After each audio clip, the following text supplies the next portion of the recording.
എല്ലാവർക്കും മാഷുൻ ടീച്ചറിൻ്റെ മറ്റൊരു പുതിയ ഓൺലൈൻ ക്ലാസ്സിലോട്ട് സ്വാഗതം. അപ്പോൾ നമ്മുടെ 3ാം ക്ലാസ്സിലെ കൂട്ടുകാർ സെക്കൻഡ് ടൈം എക്സാമിന് വേണ്ടിയിട്ട് അങ്ങനെ വെയിറ്റ് ചെയ്തുകൊണ്ടിരിക്കുകയാണ് അല്ലേ. അപ്പോൾ നമുക്ക് മലയാളം എക്സാം വരുന്നുണ്ട്. അപ്പോൾ നമ്മൾ മലയാളവുമായി ബന്ധപ്പെട്ടിട്ടുള്ള പാർട്ട് 1 വീഡിയോ നമ്മൾ ചെയ്തിട്ടുണ്ടായിരുന്നു അല്ലേ. അന്നത്തെ ആ ഒരു ക്ലാസ്സിൽ നമ്മൾ ആ ഒരു ക്വസ്റ്റ്യൻ പേപ്പറിലെ 3 പ്രവർത്തനങ്ങളായിരുന്നു ആദ്യം ചെയ്തിട്ടുണ്ടായിരുന്നത്. ഇന്നത്തെ ക്ലാസ്സിൽ മിസ് എത്തിയിട്ടുള്ളത് ആ ഒരു ക്വസ്റ്റ്യൻ പേപ്പറിലെ ബാക്കി പ്രവർത്തനങ്ങളുമായിട്ടാണ് കേട്ടോ. ഓക്കെ മക്കളെ, അപ്പോൾ എല്ലാ കൂട്ടുകാരും റെഡിയാണല്ലോ. നമ്മുടെ ക്ലാസ്സിലോട്ട് പോയാൽ അതിലോട്ട് പോകുന്നതിന് മുന്നേയായിട്ട് നമ്മുടെ വീഡിയോ ആദ്യമായിട്ട് കാണുന്ന മക്കൾ എന്ത് ചെയ്യുക, വീഡിയോ ലൈക്ക് ചെയ്തില്ലെങ്കിൽ തീർച്ചയായിട്ടും വീഡിയോ ലൈക്ക് ചെയ്യുക. അതോടൊപ്പം തന്നെ സബ്സ്ക്രൈബ് ചെയ്ത് സപ്പോർട്ട് ചെയ്യാൻ മറക്കരുതേ.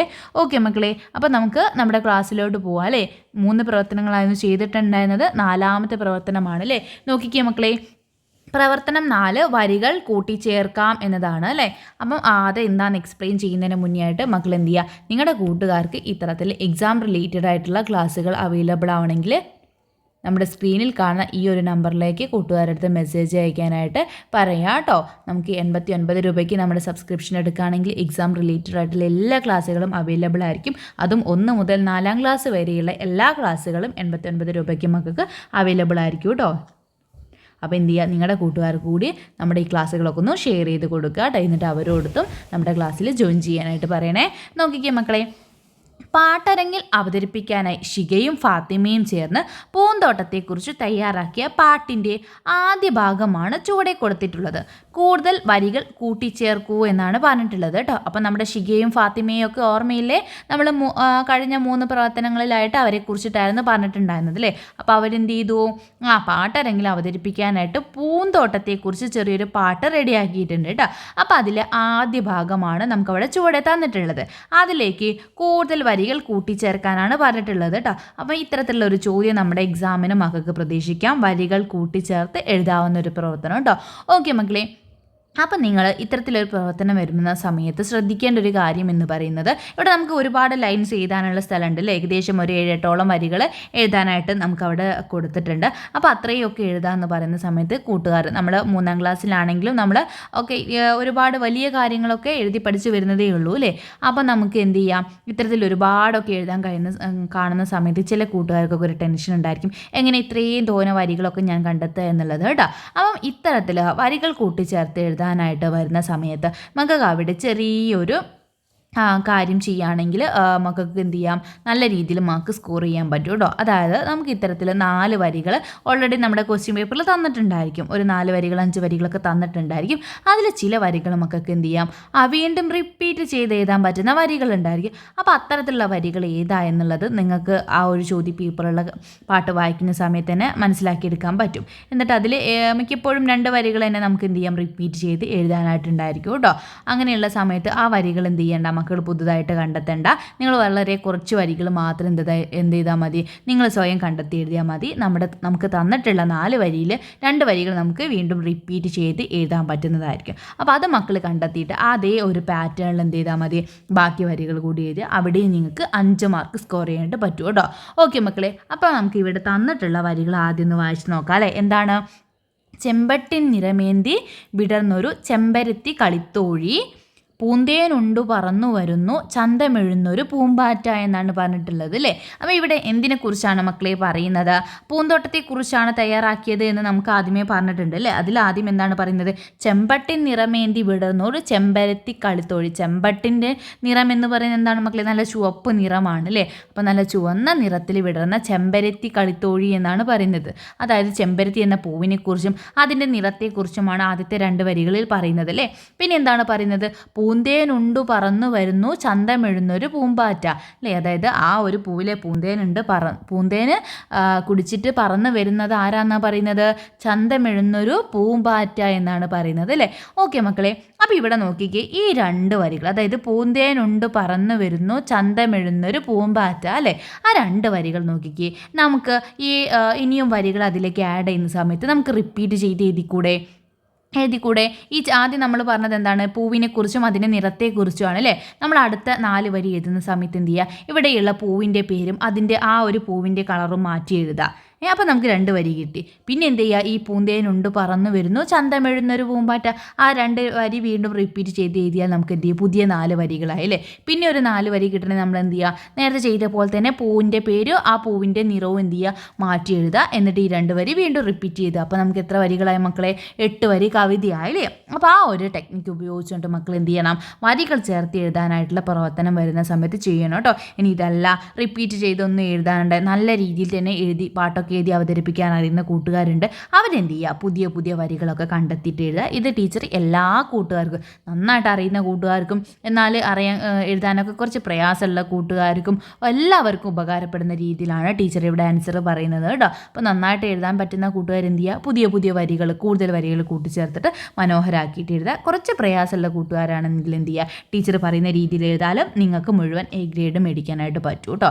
ഓക്കെ മക്കളെ, അപ്പോൾ നമുക്ക് എന്ത് ചെയ്യാം, ഇതിലേക്ക് വരികൾ മിസ് ബാക്കി ചേർത്തിട്ടുള്ള വരികൾ നോക്കാം. നോക്കിക്കുക മക്കളെ, ചുവന്ന പട്ട് ചുറ്റി വിടർന്നൊരു റോസാപ്പൂ എൻതോഴി, പൂന്തേനുണ്ടു പറന്നു വരുന്നു ചന്തമെഴുന്നൊരു തുമ്പി. അവിടെ ടീച്ചർ തുമ്പി എന്നാക്കി മാറ്റിയിട്ടുണ്ട് കേട്ടോ. അത് വേണമെന്നില്ല, മക്കൾക്ക് പൂമ്പാറ്റ എന്ന് തന്നെ എഴുതാനായിട്ട് പറ്റൂ കേട്ടോ. അപ്പോൾ നമ്മൾ ടീച്ചർ എന്തിനെക്കുറിച്ച് എഴുതി, റോസാപ്പൂവിനെ കുറിച്ച് എഴുതിയില്ല, അതിനും ചുവപ്പ് നിറം ആയതുകൊണ്ട് തന്നെയാണ് ടീച്ചർ അവിടെ ചുവന്ന പട്ട് എന്നുള്ളത് കൊടുത്തിട്ടുള്ളത് കേട്ടോ. ഇനി കൊന്നപ്പൂവൊക്കെ ആണെങ്കിൽ നിങ്ങൾക്ക് എന്ത് ചെയ്യാം, മഞ്ഞ നിറമാണ് കൊന്നപ്പൂവിനുള്ളത് അല്ലേ, അപ്പോൾ അത് ഉപയോഗിച്ചുകൊണ്ട് മക്കൾക്ക് എഴുതാനായിട്ട് പറ്റൂ കേട്ടോ. ഓക്കെ മക്കളെ, ക്ലിയർ ആയിട്ടുണ്ടല്ലോ. ഇനി നമുക്ക് എന്ത് ചെയ്യാം, ബാക്കി മിസ് എഴുതിയിട്ടുള്ളതിലേക്ക് നോക്കാം കേട്ടോ. പൂന്തേനുണ്ടു പറന്നു വരുന്നു ചന്തമെഴുന്നൊരു തുമ്പി എന്നാണ് നമ്മൾ എഴുതിയിട്ടുള്ളത്. അടുത്ത നോക്കിക്കേ, വെൺപട്ടിൻ കുട നീർത്തി വിടർന്നൊരു താമരപ്പൂ കളിത്തോഴി, പൂന്തേനുണ്ടു പറന്നു വരുന്നു ചന്തമെഴുന്നൊരു പൂമ്പാറ്റ അല്ലേ. വെൺപട്ടിൻ കുട നീർത്തി വിടർന്നൊരു താമരപ്പൂ കളിത്തോഴി, പൂന്തേനുണ്ടു പറന്നു വരുന്നു ചന്തമെഴുന്നൊരു പൂമ്പാറ്റ എന്നാണ് അവിടെ കൊടുത്തിട്ടുള്ളത് കേട്ടോ. അപ്പോൾ താമരപ്പൂ എന്തിനോട് ഉപമിച്ചാണ് പറഞ്ഞിട്ടുള്ളത് മക്കളെ, വെൺപട്ടിൻ കുട നീർത്തി എന്നാണ് പറഞ്ഞിട്ടുള്ളത് അല്ലേ. ഓക്കെ മക്കളെ, ക്ലിയർ ആയിട്ടുണ്ടല്ലോ. അപ്പം ഇതേ രീതിയിൽ നമുക്ക് അതിലേക്ക് വരികൾ ചേർത്ത് എഴുതാവുന്നതാണേ. ഓക്കെ മക്കളെ, അപ്പം ഇതേ രീതിയിൽ നമുക്കതിലേക്ക് വരികൾ ചേർത്ത് എഴുതാവുന്നതാണ്. നമുക്ക് മറ്റുള്ള പൂക്കളെല്ലാം ഉൾപ്പെടുത്തിക്കൊണ്ട് ആ ഒരു പ്രവർത്തനം പൂർത്തീകരിക്കുക കേട്ടോ. ഇനി 5ാമത്തെ പ്രവർത്തനമാണ് കളി അനുഭവ വിവരണം. നോക്കിക്കേ മക്കളെ, ഷികയും ഫാത്തിമയും ചേർന്ന് ഏറെ നേരം സാറ്റ് കളിച്ചു. വീട്ടിൽ മടങ്ങിയെത്തിയ ഫാത്തിമ അമ്മയോട് കളിയുടെ വിവരങ്ങൾ രസകരമായി പങ്കുവച്ചു. നിങ്ങളും ഇങ്ങനെ ചെയ്യാറില്ലേ, നിങ്ങളുടെ ഒരു കളി അനുഭവം എഴുതൂ എന്നാണ് പറഞ്ഞിട്ടുള്ളത് കേട്ടോ. അപ്പം മക്കളുടെ സ്വയം അനുഭവമാണ് എഴുതാനായിട്ട് പറഞ്ഞിട്ടുള്ളത്. ഏത് അനുഭവമാണ് മക്കളെ, കളി അനുഭവമാണ് എഴുതാനുള്ളത് കേട്ടോ. അത്തരത്തിൽ ചിലപ്പം കളി അനുഭവമോ അല്ലെങ്കിൽ വേനൽക്കാല അനുഭവമോ മഴക്കാല അനുഭവമോ അല്ലെങ്കിൽ ഒരു യാത്രാ അനുഭവമോ അങ്ങനെ എന്തെങ്കിലും ഒരു എന്തെങ്കിലും ഒന്നിനെ കുറിച്ചിട്ട് മക്കൾക്ക് എഴുതാനായിട്ടുള്ളൊരു ചോദ്യം വരും കേട്ടോ. ഇപ്പം നമുക്ക് കളി അനുഭവമാണ് എഴുതാനുള്ളത്. അപ്പോൾ ഒരു സ്വന്തം അനുഭവത്തെക്കുറിച്ച് മക്കൾ അറിഞ്ഞിരിക്കുക കേട്ടോ. ഒരു കളി അനുഭവമോ യാത്രാ അനുഭവമോ അല്ലെങ്കിൽ വേനൽക്കാല അനുഭവമോ മഴക്കാല അനുഭവമോ എന്നിങ്ങനെ തുടങ്ങിയിട്ടൊക്കെ നമുക്ക് ചോദിക്കാനുള്ള സാധ്യതകളുണ്ട് കേട്ടോ. അപ്പോൾ അതിനെക്കുറിച്ച് മക്കളൊന്ന് ഓർത്തിരിക്കുക. ഇനി വളരെ ചെറിയ കാര്യമാണെങ്കിൽ എന്ത് ചെയ്യുക, നല്ല മനോഹരമായിട്ട് എഴുതി അവതരിപ്പിച്ച മക്കൾക്ക് അവിടെയും മുഴുവൻ മാർക്ക് സ്കോർ ചെയ്യാനായിട്ട് പറ്റും കേട്ടോ. ഇവിടെയും നമുക്ക് 5 മാർക്കിനുള്ള ക്വസ്റ്റ്യനാണ് ഇതും വന്നിട്ടുള്ളത് കേട്ടോ. ഓക്കെ മക്കളെ, അപ്പോൾ നമുക്ക് എന്ത് ചെയ്യാം, ഒരു ചെറിയ കളി അനുഭവത്തെക്കുറിച്ചിട്ട് എഴുതി നോക്കാം. ടീച്ചർ ഒരു എക്സാമ്പിൾ കൊടുത്തിട്ടുണ്ട്. ഏകദേശം അതേ രീതിയിലൊക്കെ എന്ത് ചെയ്യാം, മക്കൾ നിങ്ങളുടെ കളി അനുഭവത്തെക്കുറിച്ചിട്ടൊന്ന് പഠിച്ചിട്ട് പോവുക കേട്ടോ. നോക്കിക്കുക മക്കളെ, ഒരു ദിവസം ഞങ്ങൾ കൂട്ടുകാരെല്ലാവരും ഒളിച്ചുകളി കളിക്കാൻ തീരുമാനിച്ചു. എൻ്റെ ചേച്ചി ലക്ഷ്മിയായിരുന്നു ആദ്യം എണ്ണാൻ നിന്നത്. ലക്ഷ്മി കണ്ണടച്ച് 1, 2, 3 എന്ന് എണ്ണാൻ തുടങ്ങിയപ്പോൾ ഞങ്ങളെല്ലാവരും ഓടി ഒളിക്കാൻ തുടങ്ങി. ഞാൻ ഓടിച്ചെന്ന് വീടിൻ്റെ പുറകിലെ വലിയ മാവിൻ്റെ ചുവട്ടിൽ ഒളിച്ചു. അവിടെ ആരും കാണില്ലെന്ന് എനിക്ക് ഉറപ്പായിരുന്നു. കുറച്ചു കഴിഞ്ഞപ്പോൾ ലക്ഷ്മി ഞാൻ വരുന്നു എന്ന് ഉറക്കെ വിളിച്ചു പറഞ്ഞു. ലക്ഷ്മി ഓരോരുത്തരെയായി കണ്ടെത്താൻ തുടങ്ങി. ആദ്യം അനിയത്തിയുടെ ചിരി കേട്ട് അവളെ പിടിച്ചു. പിന്നെ കൂട്ടുകാരൻ രാമുവിനെ അടുത്തുള്ള മരച്ചില്ലയിൽ കണ്ടുപിടിച്ചു. ഞാൻ ഒളിച്ചിരുന്നിടത്ത് നിന്ന് പതുക്കെ തല ഉയർത്തി നോക്കി. ലക്ഷ്മി എൻ്റെ അടുത്തേക്ക് വരുന്നത് കണ്ട് ഞാൻ വേഗം മാവിൻ്റെ ചുവട്ടിൽ നിന്ന് ഓടി. ഭാഗ്യത്തിന് ലക്ഷ്മി കാണുന്നതിന് മുമ്പ് ഞാൻ ഓടിച്ചെന്ന് സാറ്റടിച്ചു. ഞാൻ രക്ഷപ്പെട്ടു. അന്ന് ഞങ്ങൾ ഒരുപാട് നേരം ഒളിച്ചും ഓടിയും ചിരിച്ചും കളിച്ചു. ഒളിച്ചുകളി എനിക്ക് വളരെ ഇഷ്ടപ്പെട്ട ഒരു കളിയാണ്. അപ്പോൾ ടീച്ചർ ചെറിയൊരു അനുഭവം എന്നുള്ള രീതിയിലാണ് എഴുതിയിട്ടുള്ളത്. മക്കൾ എന്ത് ചെയ്യുക, നിങ്ങൾക്ക് ഇഷ്ടപ്പെട്ട നിങ്ങൾ കളിച്ചിട്ടുള്ള ഏതെങ്കിലും കളിയെക്കുറിച്ചിട്ട് നിങ്ങൾക്കുണ്ടായിട്ടുള്ള ഒരു രസകരമായിട്ടുള്ള അനുഭവമൊക്കെ എഴുതുക കേട്ടോ. ഇനി കളിക്കിടയിൽ ചിലപ്പം വീണതോ പരിക്ക് പറ്റിയതോ എന്നിങ്ങനെ തുടങ്ങിയിട്ടുള്ള അനുഭവങ്ങൾ രസകരമായിട്ടുള്ള അനുഭവങ്ങളൊക്കെ എന്ത് ചെയ്യുക നിങ്ങൾക്ക് ഉൾപ്പെടുത്തിക്കൊണ്ട് എഴുതുക കേട്ടോ. ഈ ഒരു പ്രവർത്തനത്തിന് മക്കൾക്ക് കിട്ടുന്നത് 5 മാർക്കാണ് കിട്ടുന്നത്. ഓക്കെ മക്കളെ, നമുക്ക് അടുത്ത പ്രവർത്തനത്തിലോട്ട് പോയാലോ? ഇനി അടുത്ത ക്വസ്റ്റ്യൻ നോക്കാമല്ലോ മക്കളെ. നമ്മുടെ ലാസ്റ്റ് ക്വസ്റ്റ്യനാണ് പോസ്റ്റർ നിർമ്മിക്കുക. വളരെ ഇമ്പോർട്ടൻ്റ് ആയിട്ടുള്ള ക്വസ്റ്റ്യനാണ്. ഇവിടെയും നമുക്ക് ഈസി ആയിട്ട് 5 മാർക്ക് സ്കോർ ചെയ്യാനായിട്ട് പറ്റും കേട്ടോ. ഓക്കെ മക്കളെ, ആദ്യം നമുക്ക് ക്വസ്റ്റ്യൻ വായിക്കാം. എന്നിട്ട് പോസ്റ്റർ തയ്യാറാക്കുന്ന സമയത്ത് മക്കൾ ശ്രദ്ധിക്കേണ്ട കാര്യങ്ങളൊക്കെ എന്തൊക്കെയാണെന്ന് നോക്കാം കേട്ടോ. നോക്കിക്കേ മക്കളെ, പത്രം വായിക്കുമ്പോൾ ഷാലു കണ്ട ചിത്രമാണിത്. പെട്ടെന്ന് സ്കൂളിലെ ഒരു രംഗം അവളുടെ ഓർമ്മയിലെത്തിയത്. നോക്കിക്കേ മക്കളെ, എന്താണ് അവിടെ ചിത്രത്തിൽ കാണുന്നത്? ഒരുപാട് കുട്ടികൾ എന്ത് ചെയ്യാണ്, ഭക്ഷണം കഴിച്ചുകൊണ്ടിരിക്കുകയാണ് അല്ലേ. എവിടെയോ ഒരു വൃത്തിയില്ലാത്ത സ്ഥലത്തൊക്കെ ഇരുന്നിട്ട് എന്ത് ചെയ്യാണ്, ആരോ കൊടുത്തിട്ടുള്ള ഭക്ഷണമൊക്കെ എന്ത് ചെയ്യാണ് അവർ ഷെയർ ചെയ്ത് കഴിച്ചുകൊണ്ടിരിക്കുകയാണ് അല്ലേ. ഭക്ഷണം കിട്ടാത്ത ആളുകളാണെന്ന് നമുക്ക് കണ്ടാൽ തോന്നുന്നുണ്ട് അല്ലേ. നെക്സ്റ്റ് അപ്പോഴാണ് എന്ത് ചെയ്തത്, ആ ചിത്രം കണ്ടപ്പോഴാണ് നമുക്ക് സ്കൂളിലൊരു രംഗം ഓർമ്മ വന്നത്. എന്താണ് മക്കളെ ആ ചിത്രത്തിൽ തന്നിട്ടുണ്ട്? കുട്ടികളൊക്കെ എന്ത് ചെയ്യാണ്, ആവശ്യമില്ലാതെ ഭക്ഷണം എന്താക്കിയിട്ടുണ്ട് മക്കളെ, വേസ്റ്റ് ആക്കിയിട്ടുണ്ട് അല്ലേ.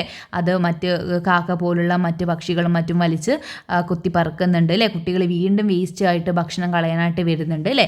അപ്പോൾ അവൾ അതാണ് ആദ്യം ചിന്തിച്ചത് കേട്ടോ. എന്നിട്ട് നമ്മളോട് പറഞ്ഞത് ഇതാണ്, ചിത്രങ്ങൾ കണ്ടല്ലോ, ഇവ നൽകുന്ന സന്ദേശം എന്താണ്? ഈ സന്ദേശം ഉൾക്കൊണ്ട് പോസ്റ്റർ തയ്യാറാക്കൂ എന്നാണ് പറഞ്ഞത്. എന്താണ് മക്കൾ ഈ ചിത്രങ്ങൾ നൽകുന്ന സന്ദേശം എന്താണ്? ഒന്നാമത്തെ ചിത്രത്തിൽ എന്താണ്, കുട്ടികൾക്ക് ഭക്ഷണം കിട്ടാനില്ലാത്തൊരവസ്ഥയാണ് അല്ലേ. അവരെന്ത് ചെയ്യാനുള്ള ഭക്ഷണം എന്ത് ചെയ്യാണ്, അവർ പങ്കിട്ട് കഴിക്കുകയാണ്. രണ്ടാമത്തെ ചിത്രത്തിൽ എന്താണ്, വെറുതെ ഭക്ഷണം വേസ്റ്റാക്കി കളയാണ് അല്ലേ. നമ്മുടെ ചുറ്റിലും ഒരുപാട് ആളുകൾ ഒരു നേരത്തെ ഭക്ഷണത്തിന് വേണ്ടിയിട്ട് എന്ത് ചെയ്യാണ്, ഇപ്പോഴും അങ്ങനെ നിൽക്കുകയാണ്. ആ സമയത്ത് എന്താണ്, മറുവശത്ത് എന്താണ് സംഭവിക്കുന്നത്, നമ്മളൊക്കെ ആവശ്യമില്ലാതെ ഭക്ഷണം കൊണ്ടിട്ട് വെറുതെ വേസ്റ്റാക്കി കളയാണ് ചെയ്യുന്നത് അല്ലേ. ഇപ്പോഴും ആഹാരം കിട്ടാത്ത ഒത്തിരി പേര് നമുക്ക് ചുറ്റിലും ഉണ്ട്. ഓക്കെ, അപ്പം ഈ ഒരു സന്ദേശം ഉൾക്കൊണ്ടുകൊണ്ട് മക്കളടുത്തൊരു പോസ്റ്റർ തയ്യാറാക്കാനാണ് പറഞ്ഞിട്ടുള്ളത് കേട്ടോ. അപ്പം മക്കൾ പോസ്റ്റർ തയ്യാറാക്കുന്ന സമയത്ത് ശ്രദ്ധിക്കേണ്ട 1-2 കാര്യങ്ങളുണ്ട്. അത് മക്കൾ ചെയ്താൽ തന്നെ നിങ്ങൾക്ക് എന്ത് ചെയ്യും കിട്ടും, 5 മാർക്കിൽ നിന്ന് 1-2 മാർക്ക് ഈസി ആയിട്ട് സ്കോർ ചെയ്യാനായിട്ട് പറ്റും. ഓക്കെ, ഒന്നാമത്തെ ഒരു കാര്യം, നിങ്ങൾ പോസ്റ്റർ തയ്യാറാക്കുന്ന സമയത്ത് അതിലെഴുതുന്ന വാചകങ്ങൾ എന്ത് ചെയ്യണം, സാധാരണ വലുപ്പത്തിൽ എഴുതാനായിട്ട് പറ്റുമോ? ഇല്ല അല്ലെ, കുറച്ച് വലിയ സൈസിൽ എഴുതണം. അതായത് ഇപ്പം ഭക്ഷണത്തെ കുറിച്ചാണല്ലേ, ഭക്ഷണം എന്ത് ചെയ്ത് വേസ്റ്റ് ചെയ്യരുത് എന്നുള്ള ആ ഒരു കൺസെപ്റ്റാണ് ഈ ഒരു ചിത്രത്തിലുള്ളത് അല്ലേ. അപ്പം ഭക്ഷണം പാഴാക്കരുത് എന്നുള്ളത് നോക്കിക്കേ മക്കളെ, നമ്മളൊരു പോസ്റ്റർ എഴുതുന്ന സമയത്ത് നമ്മൾ സാധാരണ എഴുതുന്ന പോലെ ഇങ്ങനെ ഈ ഒരു അക്ഷരത്തിൻ്റെ വലുപ്പത്തിൽ എഴുതാണ്, ഭക്ഷണം പാഴാക്കരുത് അല്ലേ. ഭക്ഷണം പാഴാക്കരുത് എന്നുള്ളത് നമ്മൾ എന്ത് ചെയ്യുക, ഇങ്ങനെ എഴുതുന്നതാണോ? അല്ലെങ്കിൽ ഒരു പോസ്റ്റർ എന്നൊക്കെ പറയുന്ന സമയത്ത് നമ്മൾ എന്തിനാണ്, മറ്റുള്ളവർക്ക് വായിക്കാൻ വേണ്ടിയിട്ടാണ് അല്ലേ. അപ്പം നമ്മൾ എന്ത് ചെയ്യണം, അതിനെ കുറച്ചുകൂടി വലുതാക്കിയിട്ട്, അക്ഷരങ്ങളൊക്കെ വലുതാക്കിയിട്ട് ഭംഗിയാക്കിയിട്ട് എന്ത് ചെയ്യണം, നിങ്ങൾ അതിലുള്ള വാചകങ്ങൾ എഴുതണം കേട്ടോ.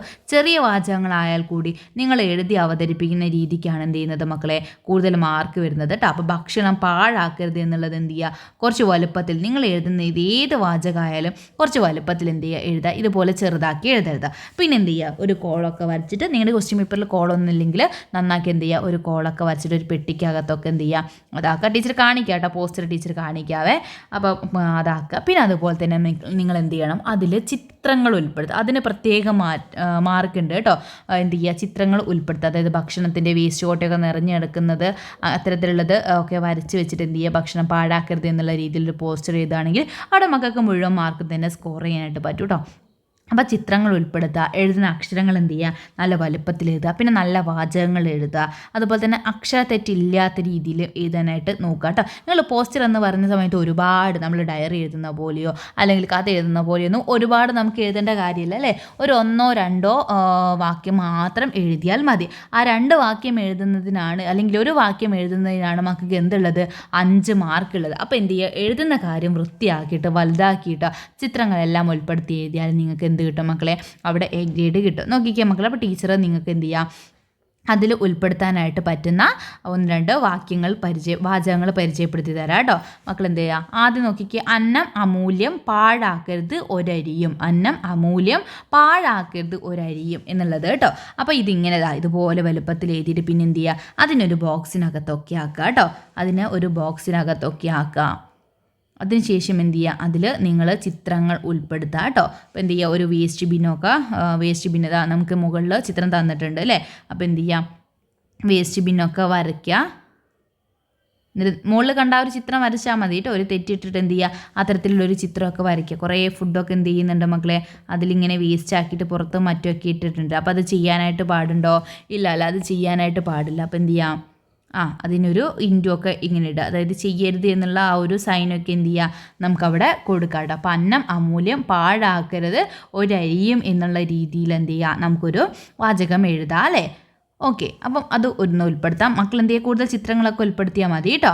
ഇനി നോക്കിക്കേ, അടുത്ത ഒരു ഇനി മിസ്സ് കുറച്ച് വാചകങ്ങളാണ് കൊടുത്തിട്ടുള്ളത്. നോക്കിക്കേ, പാത്രം നിറയെ വേണ്ട, വയറു നിറയെ മതി അല്ലേ. പാത്രം നിറയെ വേണ്ട, വയറു നിറയെ മതി എന്നുള്ളത് നമുക്ക് എന്ത് ചെയ്യാം, ഒരു വാചകമായിട്ട് നമുക്ക് കൊടുക്കാം. പിന്നെ നോക്കിക്കേ, വിശക്കുന്നവരെ ഓർക്കുക, ഭക്ഷണം വലിച്ചെറിയരുത്, ഒരു തരി അന്നം പോലും അല്ലേ.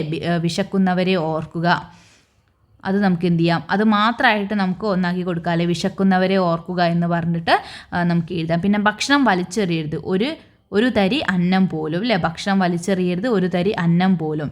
അപ്പോൾ അതും നമുക്ക് എന്ത് ചെയ്യാം, ഓരോ വാചകങ്ങളായിട്ട് ഉൾപ്പെടുത്താവുന്നതാണ് കേട്ടോ. അപ്പോൾ ടീച്ചർ ഇവിടെ ഒരു 3-4 തന്നു എന്നേ ഉള്ളൂ. മക്കൾ എന്ത് ചെയ്യുക, ആ ഒരു കൺസെപ്റ്റുമായിട്ട് റിലേറ്റ് ചെയ്തിട്ട് നിങ്ങൾ കൂടുതൽ അതിന് മാച്ച് ചെയ്യുന്നത് ഏതാണെന്ന് തോന്നുന്നതെന്ന് വെച്ചാൽ അത് സെലക്ട് ചെയ്തിട്ട് എഴുതുക കേട്ടോ. ഓക്കെ മക്കളെ, അപ്പോൾ ചിത്രം നിർബന്ധമാണ്. അതുപോലെ തന്നെ എന്ത് ചെയ്യുക, എഴുതുന്ന അക്ഷരങ്ങൾ എന്ത് ചെയ്യുക, അത്യാവശ്യം നല്ല വലുപ്പത്തിൽ എഴുതുക. അക്ഷരത്തെറ്റില്ലാതെ മാക്സിമം എഴുതാനായിട്ട് ശ്രമിക്കുക കേട്ടോ.